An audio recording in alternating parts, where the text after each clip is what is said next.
মুন্না অফিসিয়ালের আরেকটি ভিডিওতে আপনাকে স্বাগতম। আপনি থাম্বনেল দেখে অবশ্যই বুঝতে পেরেছেন আমি আজকে কোথায় যাচ্ছি। আমি আজকে যাচ্ছি সিরাজগঞ্জ জেলার অন্তর্গত তাড়াশ উপজেলায় নওগাঁ গ্রামে, যেখানে যেতে হয় পাবনা জেলায়। আমার বাড়ি পাবনা জেলা, আমি পাবনা জেলার ভাঙড়া থানার মাঝখান দিয়ে যে চলন বিল প্রবাহিত হয়েছে নওগাঁ, আপনারা দেখতে পেলেন যে আর মাত্র 7 কিলোমিটার। চলন বিলের সৌন্দর্যের কথা আর না বলি, রূপের কোনো নেই কো শেষ। ও আমার দেশের মাটি, তোমার তরে ঠেকায় মাথা। রূপবৈচিত্র্যের দিক দিয়ে পাবনা জেলার সবচেয়ে ভাঙড়া থানাটি আমার কাছে সবচেয়ে ভালো লেগেছে। এখানে নদী, বিল, খাল, রাস্তা, ব্রিজ সব কিছুই মনোরম একটি পরিবেশ, গ্রামীণ পরিবেশ। এখানকার মানুষজন অনেক সহজ সরল, যেটুকু আমি বুঝতে পেরেছি। দেখতে দেখতে মাজার গেটে চলে আসলাম বন্ধুরা। মাজার গেটে ঢুকতেই আমি 3 গম্বুজ বিশিষ্ট একটি বিশাল মাজার গেট দেখতে পেলাম, যা অনেক পুরাতন। মাজার গেটের পাশে দুটি পুকুর আছে, যে পুকুর দুটিতে প্রচুর মাছ পানির উপর ভাসছে। এখানে একটি ভ্রাম্যমান তসবি, আতর এবং টুপি, ইসলামী ঐতিহ্যের যে সকল ব্যবহারের জিনিসপত্র সেখানে বিক্রি করা হচ্ছে। কিছু ফকির দেখতে পেলাম। দেখতে দেখতে মাজার শরীফে চলে আসলাম। হজরত শাহ শরীফ জিন্দানি রহমতুল্লাহের মাজার আপনারা দেখতে পাচ্ছেন দর্শক বন্ধুরা। এখানে লেখা আছে মুক্ত হস্তে দান করুন। এখানে যারাই তার ভক্তগণ আসে বা মাজার জিয়ারত করতে আসে, তারা যার যা ইচ্ছা দান খয়রাত করে।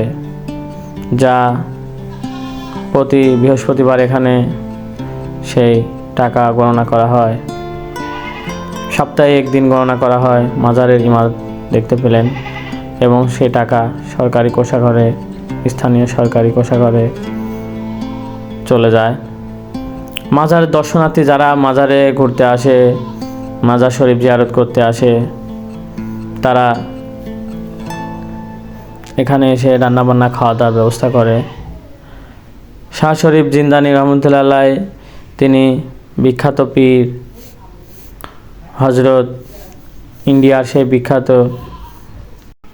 আজমির শরীফের খাজা মঈনুদ্দিন চিশতিয়া রহমতুল্লাহের দাদা হুজুর, যা বাংলার মাটিতে এই সিরাজগঞ্জের নওগাঁয় শায়িত হয়ে আছে। আপনারা এখানে আসলে অনেক ধরনের জিনিস দেখতে পাবেন। মাজার শরীফ দেখার পর আমি চলে আসলাম দিলপাশার সেই বিখ্যাত ছোট মসজিদ দেখতে। আমার দেখা সবচেয়ে ছোট মসজিদ, আপনি এসে অবশ্যই দেখে যেতে পারেন। এটি দিলপাশা স্টেশনের পাশেই। এই মসজিদটির সামনে একটি গম্বুজ, সাইডে 2টি পিলারের মাধ্যমে করা। মসজিদটির ভিতরে কারুকার্য অনেক সুন্দর, বাইরের কারুকার্য অনেক সুন্দর, যা আপনারা দেখতে পাচ্ছেন। এই মসজিদটি ছোট এবং ভিতরে অনেক জায়গা কম। আপনারা গ্রামে সেই নৌকার হাট দেখতে পাচ্ছেন।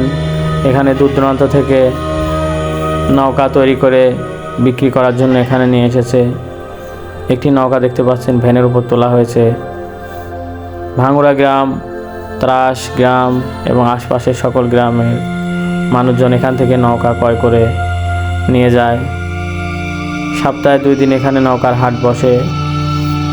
এখান থেকে নৌকা ক্রয় করে এই অঞ্চলে মানুষ বছরে অনেক সময় পানির নিচে তাদের জীবন যাপন, এবং পানির মাঝে তারা বেঁচে উঠতে হয়। দেখতে দেখতে আমি নওগাঁ হাটে চলে আসলাম। পাবনা জেলার মধ্যে কয়েকটি বড় বড় হাটের মধ্যে আমার দেখা হাটের মধ্যে নওগাঁ হাট অন্যতম। এই হাটে আসলে আপনি সকল ধরনের গরু, ছাগল, খাসি, মুরগি, হাঁস, অন্যান্য যে সকল জিনিস পাওয়া যায় সবগুলো এই হাটে আপনি পাবেন। এই হাটটি অনেক বড়। গরুর হাটটি সাধারণত রাস্তার পাশ দিয়ে হয়, এখানেও রাস্তার পাশ দিয়েই করেছে। সারি সারি করে গরু বাঁধা আছে। গরু আনা নেওয়ার জন্য এখানে আপনারা ছোট ছোট ট্রাক দেখতে পাচ্ছেন। খাওয়ার চানাচুর, খুরমা, নিমকি, নতুন দানা এগুলো এখানে বিক্রি করছে।